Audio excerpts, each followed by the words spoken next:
बिना ईस्ट, बिना मैदा और बिना ओवन के ये बहुत ही टेस्टी और मज़ेदार गेहूं के आटे से पिज़्ज़ा, सच में इसे बनाकर आप सब लोग बहुत ही खुश हो जाने वाले हैं और आपके ढेर सारे पैसे भी बच जाएंगे। और इसे बनाना बहुत आसान है। मैंने सारी छोटी छोटी टिप्स आपके साथ में शेयर की है, इस वजह से आपका पिज़्ज़ा एकदम परफेक्ट बनेगा। तो चलिए रेसिपी शुरू करते हैं। सबसे पहले तो हमें पिज़्ज़ा का बेस बनाना है, तो उसके लिए एक बाउल में हमें 4 चम्मच दही लेनी है। ये घर की मीडियम खट्टी दही है। आप बाहर की दही भी ले सकते हैं, पर आपको दही ठंडी नहीं होनी चाहिए, आपको रूम टेम्परेचर पे ये दही रखनी है। और इसके अंदर आधी चम्मच बेकिंग पाउडर डालेंगे, 1/4 चम्मच बेकिंग सोडा डालेंगे, ये आपको आसानी से मार्केट में मिल जाएगा। आधी चम्मच नमक डालना है और 2 चम्मच शुगर डालेंगे। तो ये बारीक शुगर मैंने ली है। अगर मोटी शुगर है तो आपको इसे थोड़ा सा पीस लेना है और बाद में आपको इसके अंदर डाल देना है। और ये सारी चीज़ों को हमें दही के साथ में मिक्स कर देना है। तो आप देख सकते हैं सोडा और शुगर डालिए ना दही में, तो ये तुरंत ही फूलना शुरू हो जाएगी। तो हमारा पिज़्ज़ा बहुत अच्छा बनेगा। आपको ड्राई ईस्ट डालने की बिल्कुल ज़रूर नहीं, इससे भी बहुत ही बढ़िया पिज़्ज़ा बनता है। और ये दही में आपको सोडा और ये सारी चीज़ें तभी डालनी है जब आपको आटा गूंदना है। तो इससे पहले आपको ये दही बना के नहीं रखनी है, वरना क्या होगा, सोडा का जो पावर है वो ख़त्म हो जाएगा। तो चलिए अब क्या करेंगे, गेहूं का आटा लेना है। तो यहाँ पर मैंने 1.5 कप गेहूं का आटा लिया है। तो वजन से कितना है और ये कप का माप कौन सा है तो वो मैं स्क्रीन के ऊपर डाल दूंगी। अब यहाँ पर हमने जो दही बनाई थी ना, तो आप देख सकते हैं पूरी कटोरी भर के ये दही फूल गई है। तो ये दही हमें इसके अंदर मिक्स कर देनी है और हल्के हाथों से हमें दही और आटे दोनों को मिक्स करना है। तो आपको वजन देके या तो मसल के ये आटे को गूंदना नहीं है, आपको हल्के हाथों से ही आटे को गूंदना है। तो ये बात का भी आपको ध्यान रखना है। तो आप हल्के हाथों से करेंगे ना तो आपका पिज़्ज़ा अच्छा बनेगा।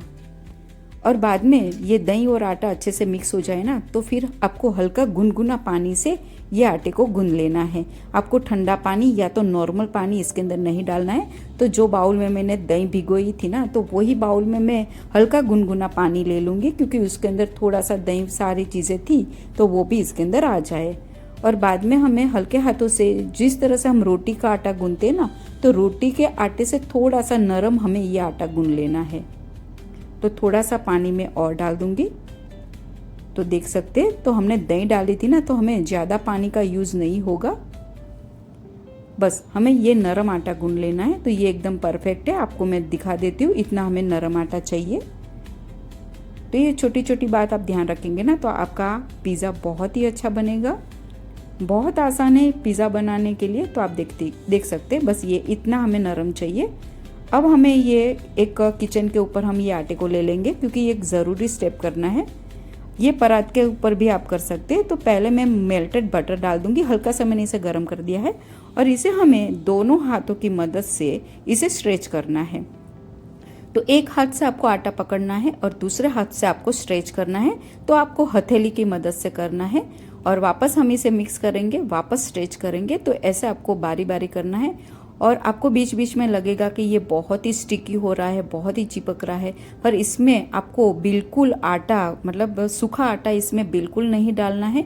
इसकी जगह पे आपको हल्का सा बटर या तो घी या तो ऑयल ले सकते हैं, पर आपको सूखा आटा बिल्कुल नहीं डालना है फ्रेंड्स। और ये आटे को कम से कम आपको 8 से 9 मिनट इस तरह से स्ट्रेच करना है। तो आप देख सकते हैं, आप चम्मच की मदद से या तो छुरी से आपको आटे को इस तरह से निकालना है, पर सूखा आटा बिल्कुल ना डालिएगा। तो आप देख सकते हैं। और आपको ऑयल अगर यूज़ करना है तो बिना स्मेल वाला, जिसमें स्ट्रॉन्ग स्मेल नहीं होनी चाहिए, वो ऑयल आप यूज़ कर सकते हैं। तो देखिए, ये बिल्कुल रोटी के आटे के जैसा बन गया है। और ये आटा मुझे 8 मिनट लगी थी स्ट्रेच करते हुए, और 2 चम्मच बटर का यूज़ हुआ है। तो आपको भी वैसे ही करना है। और ये आटे को अंदर की तरफ आपको इस तरह से फोल्ड करना है और बाद में हमें एक बर्तन में ही ये आटे को रख देना है। तो कोई भी डीप बर्तन लेना है और इसके अंदर आपको ये बटर लगा देना है। तो आप घी ऑयल भी लगा सकते हैं और फिर आटा रख देंगे और आटे के ऊपर भी आपको ये बटर लगा देना है और ढक्कन लगा के आपको कोई गर्म जगह पे 1 से 1.5 घंटे के लिए रख देना है। अगर टाइम नहीं है तो आप आधा घंटा भी रख सकते हैं, पर टाइम है तो कम से कम 1 घंटा तो ज़रूर रखिएगा। तो ये देखिए, मैंने 1.5 घंटा ये आटे को रेस्ट करने के लिए रखा था। तो आप देख सकते हैं पूरा डबल फूल गया है। इसे हमें बाहर निकाल देना है और हल्का सा मैं बटर हाथ में लगाऊंगी, बहुत हल्का लगाना है, अब ज़्यादा बटर नहीं लेना है। और ये आटे को सिर्फ हमें मिक्स कर देना है, इसे स्ट्रेच नहीं करना है और ना ही मसलना है, सिर्फ मिक्स कर देंगे। और इसके एक सरीके में 2 भाग करूंगी, क्योंकि ये इतने आटे में मैं 2 पिज़्ज़ा बनाने वाले हूँ बड़े साइज़ का। अगर आपको छोटे साइज़ का पिज़्ज़ा बनाना है तो फिर आपको 3 लुए बनाने हैं। तो मैं 2 लुआ बना लूँगी और एक लुए को मैं ढक्कन लगा के रख दूँगी, ताकि हमारा आटा वो सूखेगा नहीं। तो देखिए हमारा पिज़्ज़े का आटा तो बन गया है। अब हम क्या करेंगे, एक बर्तन गरम करने के लिए रख देंगे, क्योंकि आज पिज़्ज़ा हम ओवन में नहीं बना रहे, कढ़ाई में बनाएंगे। तो आपको कढ़ाई लेनी है, या तो फिर इस तरह से बड़े तले वाला, जिससे नीचे का जो है वो झाड़ा होना चाहिए। तो पैन या तो कढ़ाई लेनी है और वो गर्म करने के लिए रख देना है। उसके अंदर आपको नमक डालना है और एक स्टैंड रख देना है, और बाद में ढक्कन लगा के मीडियम गैस कर देना है और 10 मिनट के लिए इसे प्री हीट गर्म करने के लिए रख देना है। तो वो गर्म हो रहा है, तब तक हम पिज़्ज़ा बना लेंगे। तो आपको किचन के ऊपर या तो चकले बेलन के ऊपर आटा छिड़कना है। तो मैं यहाँ पर गेहूं का आटा डाल रही हूँ। अगर मक्के का आटा है तो वो भी आप छिड़क सकते हैं, और हाथों की मदद से भी ये आप रोटला बना सकते हो, या तो फिर बेलन से भी ये बना सकते हो। तो छोटा पिज़्ज़ा है ना, तो आप हाथों से भी बना सकते हो, पर ये मैं बड़ा पिज़्ज़ा बना रही हूँ ना, तो मैं बेलन से इसे करूँगी। तो इस तरह से हमें ये रोटला बेल लेना है। तो आपको जो रोटला है ना, वो आपको बहुत ही ज़्यादा पतला नहीं बेलना है और ना ही बहुत ज़्यादा मोटा बेलना है, आपको मीडियम पतला रखना है। तो मैं दिखा देती हूँ आपको। तो देखिए ये एकदम परफेक्ट है, क्योंकि ये बनने के बाद में ये डबल हो जाएगा। तो फिर आपको उस हिसाब से आपको ये रोटला बनाना है, और जो साइज का आपने रोटला बनाया है वही साइज का आपको थाली लेनी है, या तो फिर जो पिज़्ज़ा ट्रे रहेगी एल्यूमिनियम की जो भी, तो वो लेनी है, या तो डिश प्लेट जो भी है वो आप ले सकते हैं, पर उसके अंदर डिज़ाइन नहीं होनी चाहिए। तो ये बात का आपको ध्यान रखना है। मैंने इसके अंदर बटर लगा दिया है, आप घी ऑयल भी लगा सकते हैं। और बाद में हमें अच्छे से ये पिज़्ज़ा जो रोटला बनाया है वो इसके अंदर रख देना है। एक बार इसे स्ट्रेच कर मतलब सेट कर देंगे, और बाद में हमें क्या करना है, एक बॉर्डर बनानी है। तो उंगली की मदद से आपको इस तरह से बॉर्डर बनानी है। तो आपने बाहर पिज़्ज़ा खाया होगा तो देखा होगा कि साइड में एक बॉर्डर बनी हुई रहती है। तो देखिए इस तरह से आपको हल्के हाथों से, हल्के उंगलियों से आपको बॉर्डर बनानी है, बहुत ज़्यादा प्रेस भी नहीं करना है। और ये बॉर्डर बनाने के बाद में जो अंदर का भी राउंड है उसके अंदर आपको छेद करने हैं। तो ये कांटा चम्मच से आपको इस तरह से छोटे छोटे छेद कर लेने हैं। तो जब भी हमारा पिज़्ज़ा बनेगा ना, तो वो फूलेगा नहीं। तो ये करना ज़रूरी है, वरना ये नहीं करेगा ना, नहीं करेंगे तो फिर वे पिज़्ज़ा हमारा फूलेगा। तो देखिए इसके अंदर मैंने ये छेद कर लिए है। अब ये करने के बाद में आपको पिज़्ज़ा सॉस लगानी है। तो ये घर की पिज़्ज़ा सॉस है, तो मैंने इसकी रेसिपी ऑलरेडी यूट्यूब चैनल पे है, मैं आई बटन में इसका लिंक डाल दूंगी, तो आप वहां जाके देख सकते। अगर घर की पिज़्ज़ा सॉस नहीं है तो फिर आप बाहर की पिज़्ज़ा सॉस भी इसके ऊपर लगा सकते। तो अच्छे से आपको लगा देनी है। तो जो हमने बॉर्डर बनाई है ना, तो उसके बाहर आपको नहीं जाना है, उसके अंदर ही आपको ये लगानी है। और बाद में मैंने ये मोज़रेला चीज़, जो प्रोसेस चीज़, मोज़रेला चीज़, आपको जो चीज़ पसंद है वो इसके ऊपर ढेर सारा डाल देना है।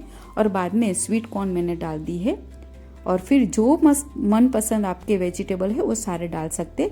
तो मैंने यहाँ पर ये प्याज मीडियम कटिंग कर लिए थे, और फिर उसके पतले लच्छे अलग कर लिए थे, और वो मैं डाल दूंगी। तो आपको सारी जगह पे ऐसे अच्छे से बिछा के डाल देने हैं। और 3 कलर के मैं शिमला मिर्च डाल दूंगी और मशरूम डाल दूंगी। तो आप पनीर भी डाल सकते हैं, टोफू, ब्रोकली है, या तो फिर पाइनएप्पल है, आपके जो मन पसंद है वो सारे वेजिटेबल अच्छे से इसको आपको डालने हैं। और सारे वेजिटेबल डालने के बाद आपको ऊपर से मोज़रेला चीज़ वापस डाल देना है ढेर सारा, तो बहुत ही बढ़िया लगेगा। तो ऊपर और लास्ट नीचे आपको मोज़रेला चीज़ डालना है। और मोज़रेला चीज़ डालने के बाद रेड चिली फ्लेक्स और जो पिज़्ज़ा सीजनिंग आता है, ओरेगानो, वो इसके ऊपर डाल देना है। तो बहुत ही बढ़िया टेस्ट लगेगा। तो देखिए हमारा पिज़्ज़ा बन गया है। और वहाँ पे हमने जो बर्तन रखा था प्री हीट करने के लिए, तो वो भी अच्छे से गर्म हो चुका है। अब ये सारा पिज़्ज़ा तैयार हो गया है। अब हमें क्या करना है, जो साइड में हमने ब्राउनी ये बॉर्डर बनाई है ना, तो वहाँ पर हमें ये मेल्टेड बटर लगा देना है। तो आप घी ऑयल भी लगा सकते हैं, तो ये लगाना ज़रूरी है। तो हमारा पिज़्ज़ा है ना, जब भी बनेगा तो आसानी से निकल जाएगा और क्रिस्पी भी बनेगा। तो ये चीज़ ज़रूर करिएगा।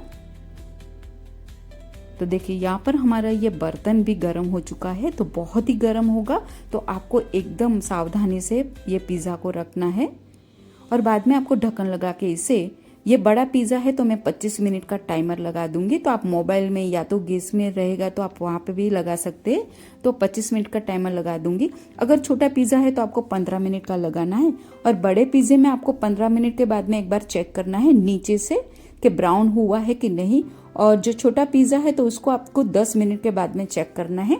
तो नीचे से अगर लाइट ब्राउन डार्क ब्राउन हो चुका है तो हमारा पिज़्ज़ा बन गया है। ठीक है, तो ये पिज़्ज़ा देखिए, ये बड़ा पिज़्ज़ा है ना, तो मुझे 22 मिनट लगी इसको बनाने के लिए।